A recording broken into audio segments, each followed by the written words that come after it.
You've probably heard that you're born with all the neurons that you will ever have, and once they're gone, they're gone. Well, let me tell you about something that was initially discovered way back when in 1962 in rodents, and then later discovered in primates and humans in 1998 called neurogenesis. What is this neurogenesis thing? In this article, they define neurogenesis as the biological process through which new neurons are formed. So we do grow new neurons. But what does that actually mean? Because I know that some will hear this and think, does that mean that I can just take absolutely no care of my brain and then somehow harness the power of this neurogenesis thing later in life to make up for all that damage?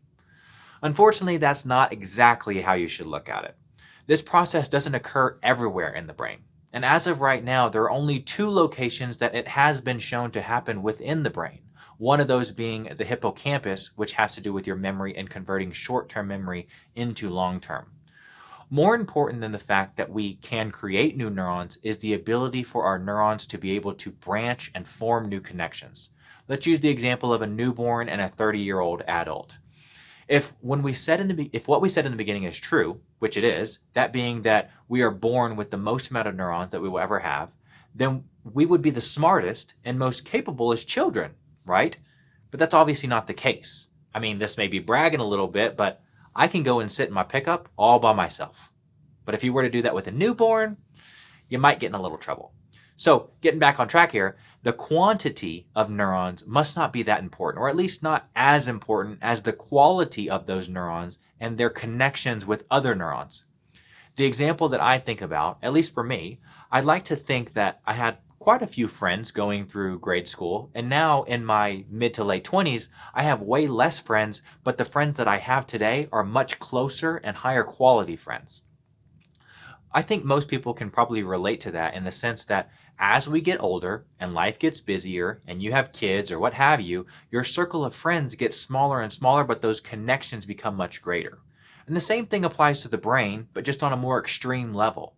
That being that we're always losing neurons. Hopefully you're not always losing friends, but so long as you're learning new things and engaging in stimulating tasks, those connections or bonds become greater and stronger. Every single one of us has experienced this phenomenon in some manner when learning something. Think about any time that you learn something new. The more and more you do that thing, the easier and easier it gets to perform that task. That's exactly what we're talking about. As those connections become greater and greater, the act of performing that task becomes easier and easier. This is why children are like sponges, because they still have so many neurons available. Those neurons just have to create connections. I think this is probably where the saying, you can't teach an old dog new tricks comes from. Because that old dog has neurons that have already learned some skill. And their job is to now get better at that skill, not learn another new one.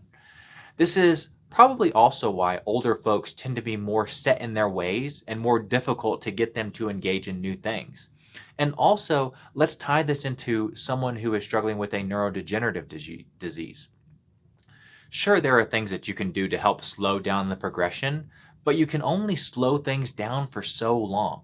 And in that instance, if let's say you're experiencing some sort of cognitive decline, well, if your brain is degenerating faster than your brain can produce new neurons, that doesn't really help you out a whole lot, right? If let's say you're filling up a cup and it has a hole in the bottom, and there's going to be more water going out than coming in that cup, it's never going to be full. We want to be able to not only slow down the degeneration of your brain, but also engage in activities that promote growth and development of new neurons. Now, of course, I'm sure the one thing that you're wondering, as I would be, is how can we help promote this neurogenesis thing? Are there certain things that you can do to help foster this process happening? And the good news is that there is. There are a few things actually, but in this video we're going to talk specifically about exercise, and then we'll expand on this in other videos. In this article, they state that voluntary exercise was shown to be the primary condition behind the increased newborn neuron survival and upregulation in hippocampal neurogenesis. So that's pretty cool, right? Physical exercise has been shown to promote this neurogenesis thing. Something else that they go on to say was that another remarkable alteration induced by aerobic training, inclusively seen in the adult human brain with MRI, is the increase in hippocampal volume and the reversion of its 1 to 2% yearly decline. How neat is that? They're saying that in a normal, healthy brain, specifically within the hippocampus in this instance, we have 1 to 2% of decline every year. But aerobic training has been shown to revert that and actually grow that region of the brain. I want to close this out by saying that this is really a cool finding, but this doesn't give you a hall pass to just never take care of your brain health and hope that you can just do enough to promote neurogenesis later in life. Yeah, we've discussed how neurogenesis is a thing, but it's not like it's super robust and you're going to be just spitting out tons and tons of new neurons. If you're struggling with cognitive decline, or maybe you just want to be able to set yourself up in the best possible scenario to avoid ever experiencing it, I've made a free PDF guide that you can download on our website by clicking the link below.